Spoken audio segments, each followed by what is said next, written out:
veux vraiment que vous y croyiez. Ne vous contentez pas de m'écouter. Ressentez-moi dans votre âme. Croyez que vous pouvez gagner. La partie 3. Le passage à l'analyse technique. Bonjour et bienvenue sur TGV School. Dans cette vidéo nous allons parler de l'analyse mentale, l'enseignement tiré dans le livre Trader dans la zone de Mark Douglas. Le meilleur livre de psychologie dans le trading. Mais avant de commencer, n'oubliez pas de vous abonner et laisser également vos j'aime sur cette vidéo. Cela me fait chaud au cœur.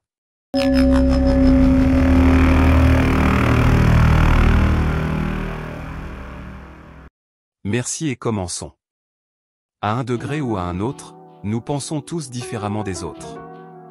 Nous ne sommes peut-être pas toujours conscients de ce fait, il semble naturel de supposer que d'autres personnes partagent nos perceptions et nos interprétations des événements.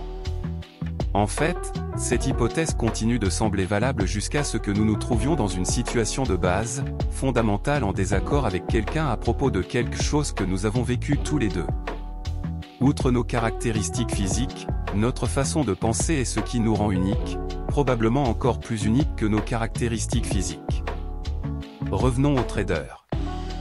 Qu'y a-t-il de différent dans la façon dont les meilleurs traders pensent par rapport à la façon dont ceux qui luttent encore pensent ? Bien que les marchés puissent être décrits comme une arène d'opportunités infinies, ils confrontent simultanément l'individu à certaines des conditions psychologiques les plus durables et les plus défavorables auxquelles vous pouvez vous exposer. À un moment donné, tous ceux qui négocient apprennent quelque chose sur les marchés qui indiquera quand des opportunités existent. Mais apprendre à identifier une opportunité d'achat ou de vente ne signifie pas que vous avez appris à penser comme un trader. La caractéristique déterminante qui sépare les gagnants réguliers de tous les autres est la suivante. Les gagnants ont atteint un état d'esprit, un ensemble unique d'attitudes qui leur permet de rester disciplinés, concentrés et, surtout, confiants malgré les conditions défavorables. En conséquence, ils ne sont plus sensibles aux peurs courantes et aux erreurs de trading qui affligent tout le monde. Tous ceux qui négocient finissent par apprendre quelque chose sur les marchés, très peu de personnes qui négocient apprennent les attitudes qui sont absolument essentielles pour devenir un gagnant constant. Tout comme les gens peuvent apprendre à perfectionner la bonne technique pour balancer un club de golf ou une raquette de tennis, leur constance, ou leur absence, viendra sans aucun doute de leur attitude. Les traders qui dépassent le seuil de constance éprouvent généralement un grand beaucoup de douleur, à la fois émotionnelle et financière, avant d'acquérir l'attitude qui leur permet de fonctionner efficacement dans l'environnement du marché. Les rares exceptions sont généralement ceux qui sont nés dans des familles de traders prospères ou qui ont commencé leur carrière dans le trading sous la direction de quelqu'un qui comprenait la vraie nature du trading et, tout aussi important, savait comment l'enseigner. Pourquoi la douleur émotionnelle et le désastre financier sont-ils courants chez les traders ? La réponse simple est que la plupart d'entre nous n'ont pas eu la chance de commencer leur carrière de trading avec les bons conseils. Cependant, les raisons vont bien plus loin que cela. J'ai passé les 17 dernières années à disséquer la dynamique psychologique derrière le trading afin de pouvoir développer des méthodes efficaces pour enseigner les principes du succès.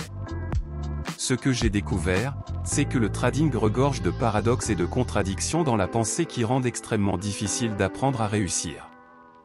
En fait, si je devais choisir un mot qui résume la nature du trading, ce serait paradoxe.